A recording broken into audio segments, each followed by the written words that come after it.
برج الحمل وقراءة روحية لبرج الحمل. بناخد قراءة روحية للثلاث عشريات، عشرية أولى وعشرية تانية وعشرية تالتة. بنبتدي بالعشرية الأولى وبتحط النية معانا، ودي طاقة مفتوحة. وقت ما بتشوف القراءة بتكون منطبقة عليك بنيتك لما بتحط النية على القراءة. بسم الله ونبتدي يا حمل. العشرية الأولى بسم الله. بشوف إن العشرية الأولى بقت ناضجة كتير قوي في الحب، بقت فاهمة تحط مشاعرها فين، أخدت دروس كتير جدا وبقت فاهمة تعمل علاقات سليمة ازاي، وتعمل توازن طاقي ازاي، أو توازن في المشاعر بتاعتها ازاي. كمان بشوف إن العشرية الأولى ابتدت تبقى عنيفة شوية. فكر بعقلك قوي يا حمل، فكر بعقلك قوي، عنيد، واقف بتقول انا مش هاخد غير القرارات اللي انا شايفها صح، ومش هسمع كلام اي حد، ومش هحس باي حد تاني. كمان ناخد بشارات ليك، بداية في حياتك يا حمل، بس انت بتفكيرك وبعقلك لسه موقفها. يعني بداية حلوة بس انت مش مصدقها. عمالة تجيلك فكرة من ربنا، فكرة حلوة قوي تبتدي فيها وتعملها، بس انت مش قادر تصدق، مش قادر تصدق نفسك انها ممكن تعملها. مش واثق كفاية في الالهام اللي بيجيلك ولا الفكرة اللي جايالك من ربنا للتغيير. بتفكر ترحل عن علاقة، خلاص نهيت فيها كل حاجة، جبت اخرها وخلاص، بس الرحيل بالنسبة لك معاناة، بس هترحل وهتسيبها. طيب خلينا ناخد بقية البشارات. بتمشي وتفقد الشغف تماما في اشخاص حولك، العاطفي، شخص كنت بتحبه او اشخاص كنت بتحبها وكنت على علاقة بيهم، لكن خلاص سبتهم وخلاص اعلنت ان انا هسيبكم وامشي، انتوا مش عايزين تمشوا من حياتي، انا همشي واسيبكم. طيب خلينا ناخد العشرية التانية ونشوف مع بعض بشاراتها وتحذيراتها. حيرة. العشرية التانية بتشعر بالحيرة هذه الفترة والطاقة اللي احنا بنتكلم فيها. عايز تستريح، العشرية دي عايزة تستريح نفسيا، وعايزة تشيل المسؤوليات عن دماغها، وعايزة تحس بسلام وحب في العلاقة مع حبيبها، بس مش عارفة توصل للراحة ولا السلام ولا الأمان، ولا عارفة تحس الأحاسيس كاملة. محتارة، شوية تقول أنا مرتاحة ومبسوطة، وشوية تقول لا أنا مش مرتاحة ومش مبسوطة. طب أنا فين؟ طب أعمل إيه؟ عايشة في حيرة. طب أنا بحبه ولا لا؟ طب هو بيحبني ولا لا؟ طب هو ده الشخص المناسب ولا لا؟ عايشة في حيرة. أوكي؟ عايشة في حيرة، بس أنت عايش في حيرة لأنك بتدور على سلامك الداخلي. مجرد ما هتلاقي سلامك الداخلي وهتطمن ليه، هتطمن للموضوع تماما. أنت بتبحث عن السلام، أنت شخص بتبحث عن السلام. العشرية التانية، حب جديد، حب جديد بيدق على بابك وبيدخل بابك للعشرية التانية للحمل. الناس اللي مستنية حب جديد، الناس اللي في حياتها علاقات جديدة، الناس اللي بتستبشر بعلاقات جديدة وبتشوف ايه اخبارها ايه. علاقة جديدة وعلاقة حلوة وعلاقة جميلة ومشاعر حلوة جاية من طرف ليك يا حمل. طيب ناخد بقية البشارات. حنين للماضي ورجوع للماضي ورجوع لناس كانت غالية عليك بعيدة عنك، ناس قرايبك أو حبايبك أو حبيب أو أصدقاء أو عشرة، بترجع ليهم، بترجع. انت كان عندك حنين وخلاص بتوصل لهم يا حمل.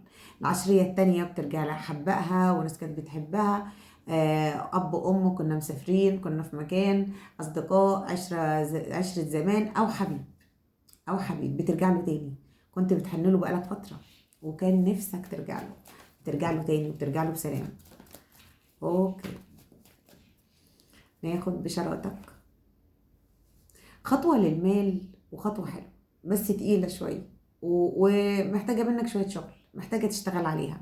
حاجة بتدق على بابك وبتقولك هيجيلك منها مال، بس انت عندك ممكن شوية كسل او مخاوف او مش عايز تاخد الخطوة. لكن القراءة بتقولك اقدم اقدم وسرع خطوتك وانجز يا حمل، انت بتحب الانجاز.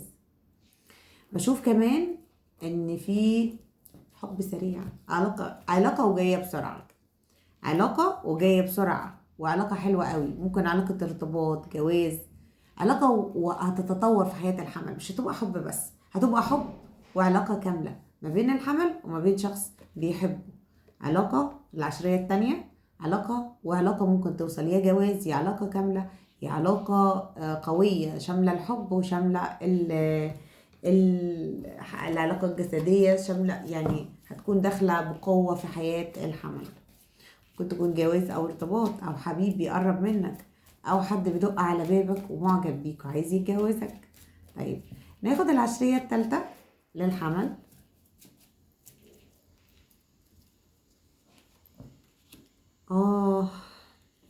خروج من دائرة صعبة، توتر، كنت مندمج في التوتر وفي الإزعاج يا عشرية تالتة، كنت في حالة توتر وإزعاج كبيرة أوي، ابتديت تخرج منها، بس لسه في ناس بتيجي تشدك ليها. يعني كانت مشاكل، كانت حوارات، كانت علاقة، كانت مشاكل في الشغل، كان حوارات بتدور حولك وكانت تعباك، بس احذر ناس بتشدك ليها وبتستفزك وقصدها تستفزك علشان تشدك للغلط تاني، بعد ما صدقنا ان انت طلعت واستريحت وابتديت تشم نفسك وتقول هخلص من المشاكل، هخلص من المشاكل.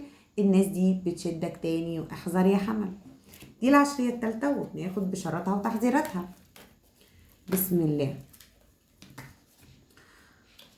شخص متعلق بيك وهو متعلق بيك، شخص من انت متعلق بيه وهو متعلق بيك. انت مش عارف تخرج من التعلق ده، هو بيشدك تاني، كل ما بتبعد بيشدك تاني، كل ما تيجي تقول خلاص اعمل بلوك، انا هبعد، خلاص الموضوع خلص، تبص تلاقيه بعت لك حاجات، كلمك، بعت لك ناس، وبيحاول يشدك تاني. والله انا شايفه ان التعلق اخره مش صح، فلو تقدر تبعد عنه ابعد، لانه هيفضل يشدك وتروح له تاني ويرجع يسيبك، وبعدين تروح له تاني ويرجع يسيبك، وبعدين اون اوف، علاقه اون اوف، مش هتستريح. العشريه التالتة مش هتستريح غير لما تنهي التعلق وتقفل الباب ده.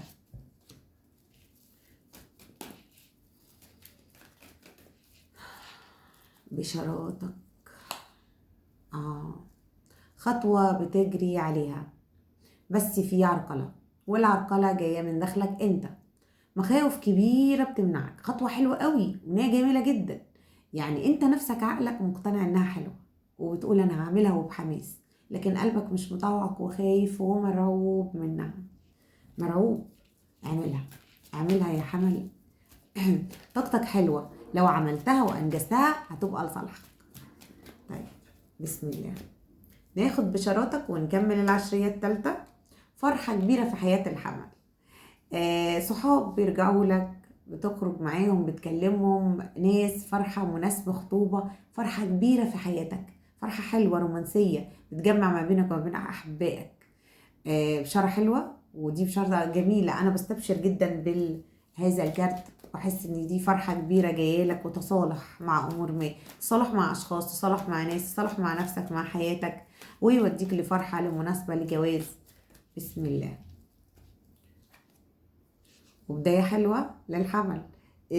قراءة الحمل العشرية التالتة بداية رومانسية مع شخص ما جايلك، شايل لك حب، وشايل لك طاقة حب، وشايل لك طاقة مودة، طاقة رائعة. بس هذا الشخص ممكن يكون محتاج منك شغل شوية، ممكن يكون بطيء شوية، ممكن يكون محرج يكلمك، مش عارف يدخل لك، مش عارف يكلمك، بس في بداية حلوة وجاية لك، وهتظهر لك بس ببطء شوية، أو لسه جاية لك في الطريق.